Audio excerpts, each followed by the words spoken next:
തമിഴ്നാട്ടില് ഗവർണറുടെ ഒരു റിയൽ ലൈഫ് മാസ് കാണാനായിട്ട് പറ്റി.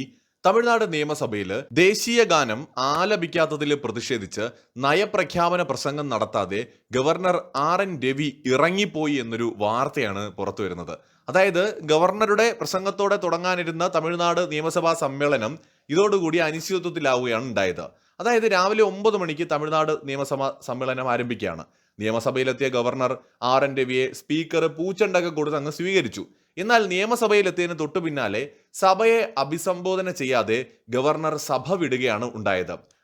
ഇതേ തുടർന്ന് നിയമസഭയിലെ ബഹളമൊക്കെ ഉണ്ടായി. സംസ്ഥാനത്തിന്റെ ഗാനമായിട്ടുള്ള തമിഴ് തായ് വാഴ്ത്തിനു ശേഷം ദേശീയ ഗാനം ആലപിക്കാതിരുന്നതാണ് ഗവർണർക്ക് കലിപ്പുണ്ടാവാൻ കാരണമായത്.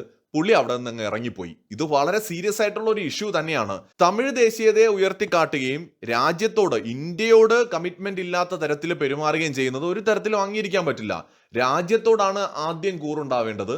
നമ്മുടെ രാജ്യത്തിന്റെ ദേശീയ വികാരങ്ങൾക്കൊപ്പമാണ് നമ്മുടെ രാജ്യം മുന്നോട്ട് പോകേണ്ടത്. ഇന്ത്യയാണ് പ്രധാനം. ഒരാൾ ഇന്ത്യക്കാരനായതിനു ശേഷം മതി തമിഴനും മലയാളിയും തെലുങ്കനും ഒക്കെ ആവുന്നത്. ആദ്യം ഇന്ത്യക്കാരനായാൽ മതി. അപ്പൊ ഇവിടെ തമിഴ്നാട് സർക്കാർ ബോധപൂർവം തന്നെ എന്ത് ചെയ്തു? തമിഴ് തായ് വാഴ്ത്തെന്ന് പറയുന്ന അവരുടെ തമിഴ് സംസ്ഥാന ഗാനത്തിനെ ആലപിക്കുകയും ദേശീയ ഗാനത്തിനെ അവഗണിക്കുകയും ചെയ്തു. ഇതാണ് ഇപ്പോൾ ഗവർണർ ഇറങ്ങിപ്പോകാൻ കാരണമായത്. ഗവർണർ ഈ ഒരു ഗാനം ആലപിക്കണമെന്ന് ആവശ്യപ്പെട്ടു കേട്ടോ. അപ്പോൾ സർക്കാർ ആ ആവശ്യം അങ്ങ് തള്ളിക്കളഞ്ഞു. അപ്പോൾ പിന്നെ പുള്ളി ഇത് ചെയ്തില്ലെങ്കിലല്ലേ അത്ഭുതമുള്ളൂ. ഇത് ചെയ്യേണ്ട കാര്യമായിരുന്നു. അതാണ് ഗവർണർ മാസ് കാണിച്ചു എന്ന് വീഡിയോയുടെ തുടക്കത്തിൽ ഞാൻ പറഞ്ഞത്. ഭാരതത്തിന്റെ ഭരണഘടനയെയും ദേശീയ ഗാനത്തെയും തമിഴ്നാട് സർക്കാർ അപമാനിച്ചുവെന്നാണ് രാജ്ഭവൻ എക്സിൽ കുറിച്ചിരിക്കുന്നത്. നമ്മുടെ ഭരണഘടന അനുശാസിക്കുന്ന പ്രഥമ മൗലിക കർത്തവ്യങ്ങളിൽ ഒന്നാണ് ദേശീയ ഗാനത്തെ ബഹുമാനിക്കുക എന്നത്. എല്ലാ സംസ്ഥാന നിയമസഭകളിലും ഗവർണറുടെ പ്രസംഗത്തിന്റെ തുടക്കത്തിലും അവസാനത്തിലും ദേശീയ ഗാനം ആലപിക്കാറുണ്ട്. എന്നാൽ ഗവർണർ സഭയിൽ എത്തുമ്പോൾ തമിഴ് തായ് വാഴ്ത്ത് മാത്രമാണ് ആലപിച്ചത്. തുടർന്നാണ് ഗവർണർ സഭയുടെ ഭരണഘടനാപരമായ കടമയെക്കുറിച്ച് ഓർമ്മിപ്പിക്കുന്നത്. ദേശീയ ഗാനം ആലപിക്കാൻ സഭാ നേതാവും സ്പീക്കറും പക്ഷേ തയ്യാറായില്ല.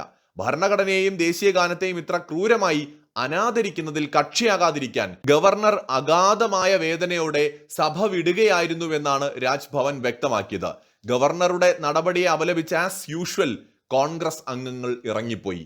കഷ്ടം തന്നെയാണ്. ദേശീയത അവർക്ക് എന്നോ കൈമോശം വന്നുപോയി.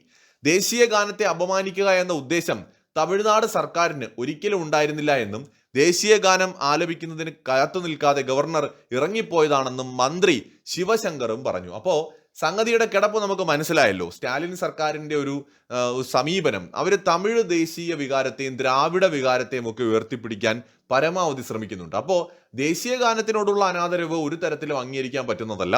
ഗവർണറുടെ നടപടി ആ തരത്തിൽ വളരെ ഉചിതമായതായിട്ടാണ് എനിക്ക് തോന്നുന്നത്. പ്രേക്ഷകരുടെ അഭിപ്രായം കമന്റ് ചെയ്യൂ.